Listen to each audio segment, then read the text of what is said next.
हरीश रावत नाराज हैं, ये बात अब सार्वजनिक हो चुकी है। लेकिन हरीश रावत के सामने ये नौबत क्यों आई? आखिर खुद को बालिका बधू कहने वाले हरीश रावत ने सोशल मीडिया के जरिए क्यों पार्टी नेतृत्व पर सवाल खड़े कर दिए, क्यों संगठन की भूमिका पर सवाल खड़े कर दिए, क्यों बगावती तेवर दिखा दिए? ये सब सुनकर अब कांग्रेस हाईकमान के कान दिल्ली में भी खड़े हो गए हैं। इसीलिए उत्तराखंड की लीडरशिप को दिल्ली बुलाया गया है, जिसमें गणेश गोदियाल भी हैं, हरीश रावत भी हैं, प्रीतम सिंह भी हैं, देवेंद्र यादव भी रहेंगे और सबसे 1 to 1 बात की जाएगी और आमने सामने बिठाकर भी बातचीत की जाएगी, ऐसी खबरें हैं। और हरीश रावत से राहुल गांधी भी मिल सकते हैं, इस तरीके की भी चर्चा है। लेकिन हरीश रावत की नाराजगी की असली वजह 16 दिसंबर से शुरू हुई थी। हालांकि ये विवाद पहले से चल रहा था, लेकिन 16 दिसंबर की रैली की जरा तस्वीरें देखिए, हरीश रावत का चेहरा मंच पर उतरा हुआ है। और इसकी खास वजह क्या है, ये भी एक बड़ा सबब है, क्योंकि राहुल गांधी जब आए थे तब ये कहा जा रहा है कि उस दिन पीसीसी को कोई काम नहीं करने दिया गया। उसी दिन नहीं बल्कि पीसीसी को तो अब भी कोई काम नहीं करने दिया जा रहा, और चुनाव में भी पीसीसी की भूमिका बिल्कुल शून्य है, क्योंकि एआईसीसी जो देवेंद्र यादव प्रभारी हैं उत्तराखंड कांग्रेस के, वो सब कुछ कंट्रोल कर रहे हैं। ऐसे आरोप लगातार लगते रहे हैं।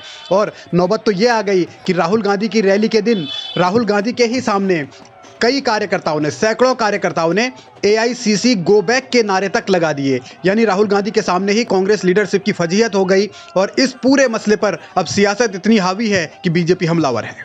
हम 5 साल से यही कह रहे हैं। वैसे तो कांग्रेस का अंदरूनी मामला हमें क्या लेना देना, लेकिन 5 साल से विधानसभा में 11 विधायक है, 10 ग्रुप हैं।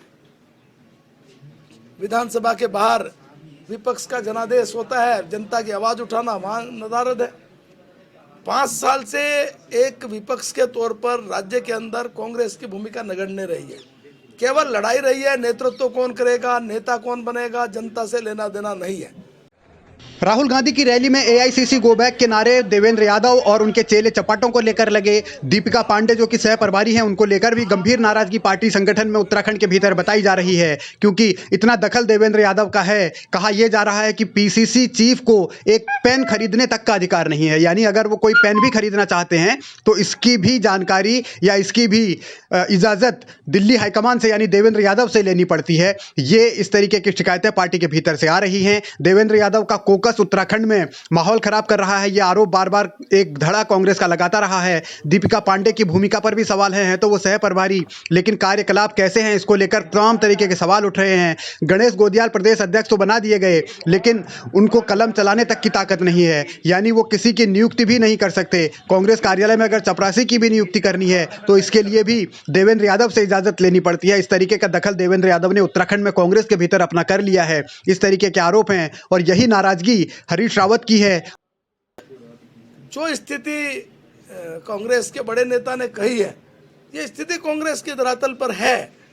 जनता के प्रति ना कोई जनता का उनके प्रति विश्वास है, और अब विश्वास होने वाली स्थिति शेष बची भी नहीं है।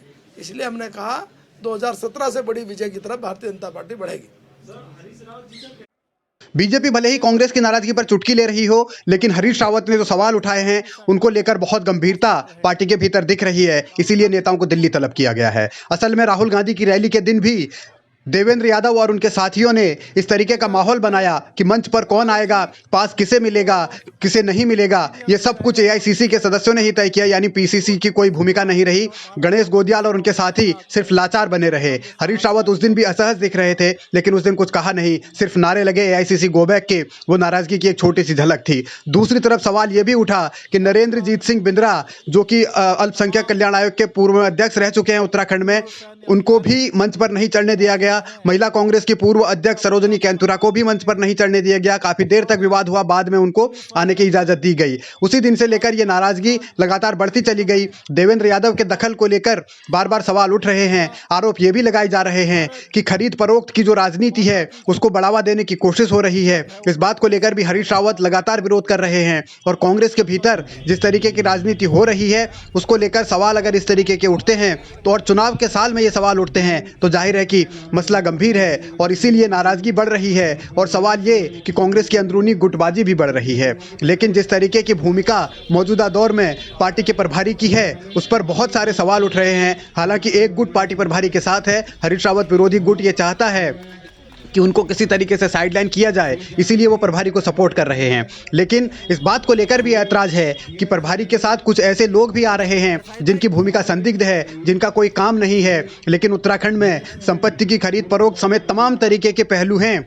जिनको लेकर सवाल खड़े किए जा रहे हैं, शक उठाया जा रहा है, सवाल उठाए जा रहे हैं। लेकिन अभी क्या होगा क्या नहीं होगा, इस पर कहना अभी कुछ भी लोग सही नहीं समझ रहे। लेकिन जो गुटबाजी की राजनीति है वो कांग्रेस में किसी से छिपी नहीं है, और एक कोकस की जो बात होती है बार बार, उसको लेकर भी पार्टी के भीतर बहुत सारे सवाल हैं। अब इन्हीं सवालों को कैसे देवेंद्र यादव के सामने और आमने सामने अगर हरीश रावत उनकी बात होगी तो कैसे पार्टी सुलझाएगी, यही इंतजार है। दिल्ली में जब नेता बुलाए गए हैं तो क्या होगा क्या नहीं होगा, इस पर सबकी निगाहें हैं।